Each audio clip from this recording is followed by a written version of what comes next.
kabe munyonyo nsobola okugulawo ate abapangisa bange bali najeera. Omuyimbi King Saha alaze amaanyi esayidi eno.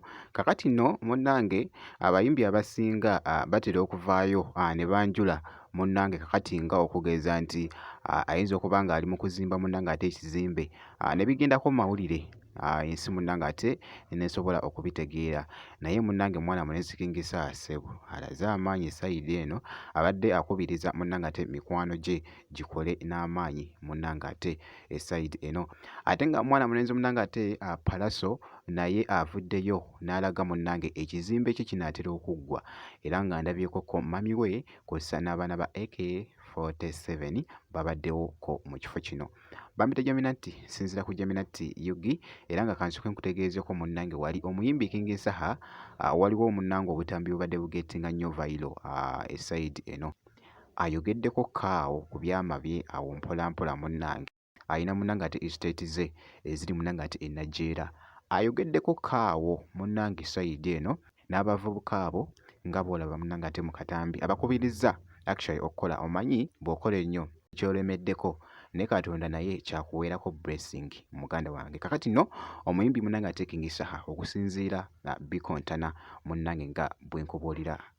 Sigenda kubeera nga njogera bingi, kansoke nkuweko ku katambi kano akabadde ka trading nga wali ku mukutu gwa TikTok. Sajjamwe mundaba ebifo nabireka ye Kampala n'ezigye ne Nakawuka. Tebakulima nina kyesobola kugula Kampala, kabe munyonyo nsobola okugulawo. Ate abapangisa bange bali najeera kyanja. Era batonna bamanyi nti nina abapangisa okujjako bo.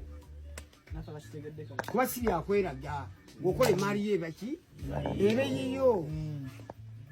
Tokuba bantu byokoze bajja kulwana mutandika okubiisana ne bakyaliibo byokoze bibyo naye making sure nti musigaza feya kishe yawe musinkana. Ekisinga obukulu mu nsi buntu nti bavubuka kye mbayigiriza ate n'okutegeera. Ye mwana mulenzi munnange ate omuyimbi King Saha, era nga bwentyo bwe mukyekinzeeko mpozi ne ku update endala ebadde etambula. Mwana mulenzi ono ali mu kuleeta munnange ate kolabo remix wali kankutendereze ssebo. Oluyimba olwo omuyimbi Misa Kisemakula ye yaluyimba era nga balukozeemu remix. Ngenda kubeera nga njija nabyo mu maaso awo. Kakati katugende mu maaso. Mwana mulenzi munnange Pallaso wali bannange Pallaso nno naye ssebo kasente munnange kaweredde ddala esayidi eno. Jjukira nti nno navaayoko nenkulagakoko nenkubuulyako munnange ate ku details ku nnyumba y'omwana mulenzi ono oba ekizimbe kyali mu kuzimba munnange ekyetadde mu kifo ekinene okukamalako obumazi. Era nga ku mulundi guno omanyi ennaku zino asiiba nnyo n'abaana ba AK47, abaana ba muganda we munnange ate AK47 omugenzi.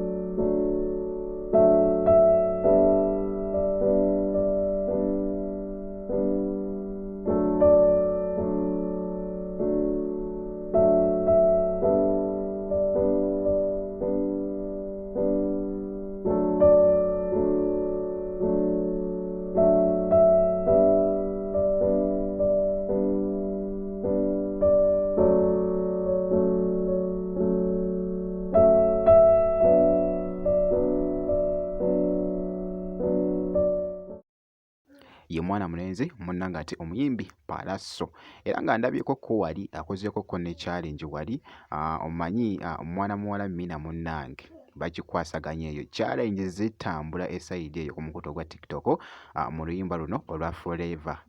Era nga akatambi ako kabadde ka tradinga wali ku mukutu munnange ate ogwa TikTok. Yeyo nno update emu etambula ku mwana mulenzi oyo munnange ate Pallaso. Ngenda kubeera nga nkomawo ku maaso eyo bwenti.